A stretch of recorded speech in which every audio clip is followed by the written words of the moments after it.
ओम तुम दुर्गाय नमः। स्वागत है आप सभी का आपके अपने YouTube चैनल उपासना की उपासना में। गुप्त नवरात्रि के 7वें दिन की अधिष्ठात्री देवी महाविद्या धूमावती हैं। माँ धूमावती की पूजा विधि क्या है, उनकी कथा क्या है और उनका स्वरूप क्या है, यह संपूर्ण जानकारी आपके साथ इस वीडियो में शेयर कर रही हूँ। वीडियो पसंद आता है तो प्लीज़ इसे लाइक ज़रूर कीजिएगा और चैनल पर पहली बार आए हैं तो इसे सब्सक्राइब करना बिल्कुल मत भूलिएगा। 10 महाविद्या में 7वीं महाशक्ति है महाविद्या धूमावती। इन्हें अलक्ष्मी या ज्येष्ठा लक्ष्मी यानी लक्ष्मी की बड़ी बहन भी कहा जाता है। माँ धूमावती विरूपता, कुरूपता, अशुभता, बुढ़ापा, दरिद्रता का प्रतीक है। पुराणों के अनुसार माँ धूमावती माता सती से ही उत्पन्न हुई थी। माता मानव जीवन की सभी समस्याओं का समाधान करके उसे मोक्ष प्रदान करने वाली महाशक्ति है। ज्येष्ठ मास के शुक्ल पक्ष की अष्टमी को माँ धूमावती जयंती के रूप में मनाई जाती है। माँ धूमावती विधवा स्वरूप में पूजी जाती हैं और इनका वाहन कौवा है। ये श्वेत वस्त्र धारण करती हैं। इनके केश खुले हुए होते हैं। धूमावती महाविद्या ही एक ऐसी शक्ति है जो व्यक्ति की दीनहीन यानी कि गरीबी का कारण होती है। विधवा के आचरण वाली यह महाशक्ति दुख दरिद्रता की स्वामी होती है, लेकिन यह अपने भक्तों पर अतिशीघ्र प्रसन्न होकर उन पर कृपा भी करती है। माता के स्वरूप के बारे में बात की जाए तो अत्यंत लंबी, मलिन वस्त्रा, रूक्षवर्णा, कांतिहीन, चंचला, दुष्ट, बिखरे बालों वाली, विधवा, रूखी आंखों वाली, शत्रु के लिए उद्वेग कारिणी, लंबे विरल दांतों वाली, सूपयुक्ता, कृष्णवर्णा, कलह प्रिया तथा जिसके रथ पर कौवा बैठा हो, ऐसी देवी है ये। देवी का मुख्य अस्त्र है सूप, जिससे ये समस्त विश्व को समेट कर महाप्रलय कर देती हैं। 10 महाविद्याओं में दारुण विद्या कहकर देवी को पूजा जाता है। शाप देने, नष्ट करने व संहार करने की जितनी भी क्षमताएं हैं वो देवी के कारण ही हैं। क्रोधमय ऋषियों की मूल शक्ति धूमावती है, जैसे दुर्वासा, अंगीरा, भृगु, परशुराम। माँ धूमावती को कलह प्रिया भी कहा जाता है। चौमासा ही देवी का प्रमुख समय होता है जब इनको प्रसन्न किया जाता है। नरक चतुर्दशी देवी का ही दिन होता है जब वो पापियों को पीड़ित व दंडित करती हैं। नरक चतुर्दशी पर घर से कूड़ा करकट साफ कर उसे घर से बाहर कर अलक्ष्मी से प्रार्थना की जाती है कि आप हमारे सारे दारिद्र्य लेकर विदा होइए। ज्योतिष शास्त्र के अनुसार धूमावती का संबंध केतु ग्रह तथा इनका नक्षत्र ज्येष्ठा है। इस कारण इन्हें ज्येष्ठा भी कहा जाता है।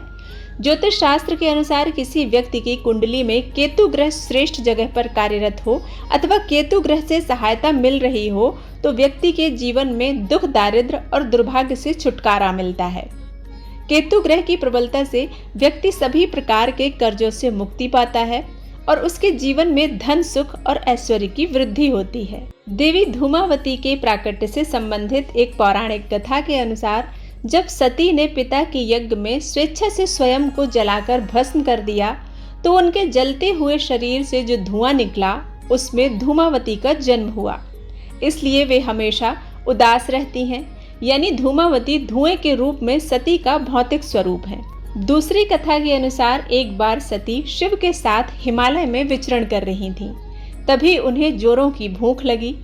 उन्होंने शिव से कहा, मुझे भूख लगी है, मेरे लिए भोजन का प्रबंध करें। शिव ने कहा, अभी कोई प्रबंध नहीं हो सकता। तब सती ने कहा, ठीक है, मैं तुम्हें ही खा जाती हूँ। और वे शिव को निगल गईं। शिव जो जगत के सर्जक हैं, परिपालक हैं, फिर शिव ने उनसे अनुरोध किया कि मुझे बाहर निकालो, तो उन्होंने उगल कर उन्हें बाहर निकाल दिया। निकालने के बाद शिव ने उन्हें श्राप दिया कि अभी से तुम विधवा रूप में रहोगी। तभी से वे विधवा हैं। गृहस्थ लोगों को धूमावती देवी की साधना नहीं करनी चाहिए। यदि साधना करनी भी हो तो घर से दूर एकांत स्थान में ही करना चाहिए। विशेष रूप से ध्यान देने वाली बात यह है कि इन महाविद्या का स्थायी आवाहन नहीं होता है, अर्थात इन्हें लंबे समय तक घर में स्थापित करना या विराजमान होने की कामना नहीं करना चाहिए, क्योंकि ये दुख, क्लेश और दरिद्रता की देवी हैं। इनकी पूजा के समय ऐसी भावना रखनी चाहिए कि देवी प्रसन्न होकर मेरे समस्त दुख, रोग, दरिद्रता, कष्ट, विघ्न और क्लेशों को अपने सूप में समेटकर मेरे घर से विदा हो रही हैं और हमें धन लक्ष्मी, सुख लक्ष्मी, शांति लक्ष्मी का आशीर्वाद दे रही हैं। निरंतर इनकी स्तुति करने वाला कभी धन विहीन नहीं होता और उसे दुख छूते भी नहीं हैं। बड़ी से बड़ी शक्ति भी इनके सामने नहीं टिक पाती। इनका तेज सर्वोच्च कहा जाता है। श्वेत रूप में धूम्र अर्थात धुआं इनको प्रिय है। पृथ्वी के आकाश में स्थित बादलों में इनका निवास होता है। देवी की कृपा से साधक धर्म, अर्थ, काम और मोक्ष प्राप्त कर लेता है। गृहस्थ साधक को सदा ही देवी की सौम्य रूप से सिर्फ पूजा करनी चाहिए। मन से उनका ध्यान करना चाहिए। उनका आवाहन करके विधिवत पूजन नहीं करना चाहिए। माँ धूमावती स्वयं की स्वामिनी है। इनके कोई रुद्र नहीं होते हैं क्योंकि इन्होंने स्वयं शिव को निगल लिया था और यह विधवा रूप में ही रहती हैं, इसलिए यह जहाँ भी जाती हैं अकेली ही जाती हैं। उम्मीद करती हूँ यह वीडियो आप सभी को पसंद आया होगा। यदि पसंद आता है तो प्लीज़ इसे लाइक करें, शेयर करें और सब्सक्राइब करना बिल्कुल ना भूलें। मिलते हैं एक नई कथा के साथ। तब तक के लिए जय मां अम्बे।